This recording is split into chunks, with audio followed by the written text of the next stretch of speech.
Hello, I'm Dr. Frank Ralls, a sleep medicine specialist with the New Mexico Sleep Labs. Our labs are the state's largest network of independent sleep centers serving Las Cruces, Santa Fe, Rio Rancho, and Los Lunas. Our labs are dedicated solely to the treatment of sleep disorders.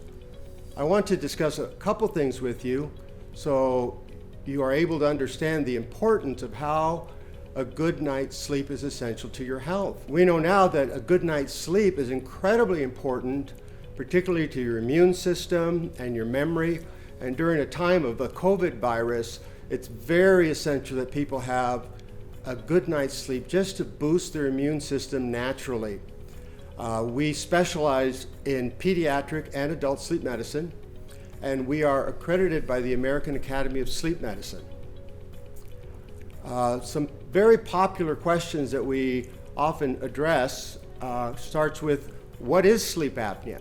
Sleep apnea can be viewed as a cycle. The airway closes partially or completely, and when it closes, an individual is sleeping and doesn't realize that he no longer is breathing. And the effect on the body is the same as being strangled. And you can imagine if you are strangled, what's going to happen to your body. Your blood pressure is going to go up, your glucose is going to go up, your heart rate's going to go up, and that's what happens with sleep apnea. People stop breathing, or they underbreathe, and all of a sudden the body is put into a fear mode. And as the body works to open that airway again, people's oxygen can drop to incredibly low levels. Eventually, the person has to wake up. He or she doesn't realize they had to wake up. And when they wake up, that's what enables them to breathe again. So you can imagine this cycle happening 50, 100 times per hour. And this is why people with sleep apnea do not feel well rested. It's because all night long, their brain has been waking up to enable them to breathe.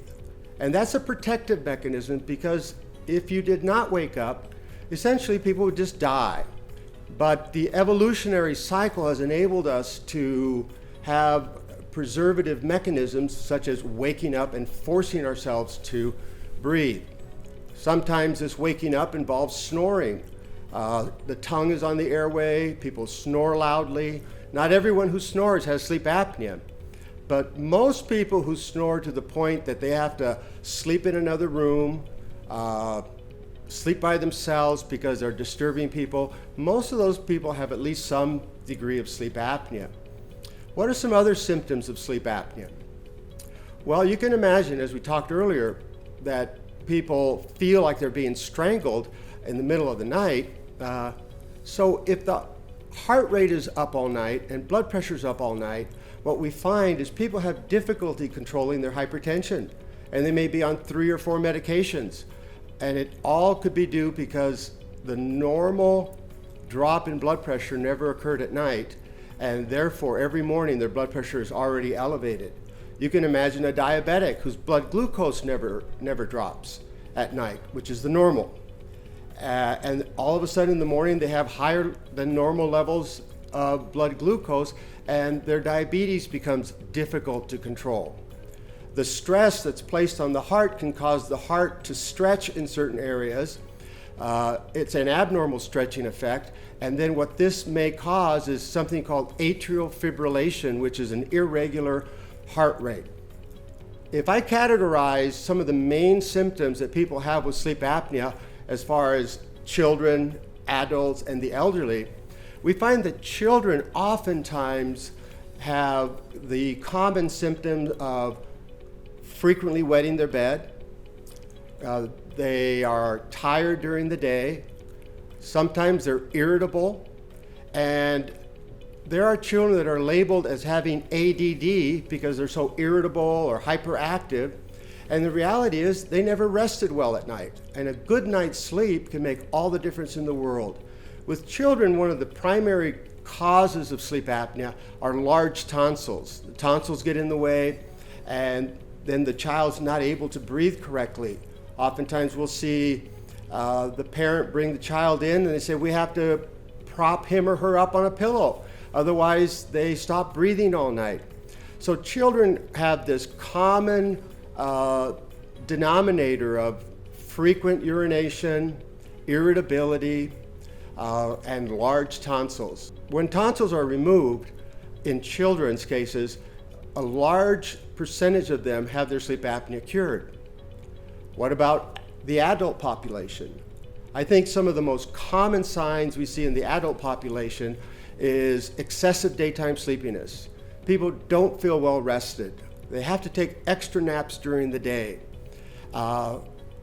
They oftentimes have a partner that says, my loved one stops breathing and I have to shake them to get them to breathe. Those are very common signs of sleep apnea in the adult. The other symptom is frequent nighttime urination. Sleep apnea causes an increase in what's called intrathoracic pressure, the pressure inside your chest, and then the heart seems to think that it's fluid overloaded, thereby releasing a signal to the kidneys to just pee it out or to urinate. And so frequent urination is commonly seen in the adult population as well. Other things that are very common include blood pressure that's difficult to control, diabetes that's difficult to control, and as I mentioned, heart disease or atrial fibrillation. In the elderly, sleep apnea symptoms are quite different.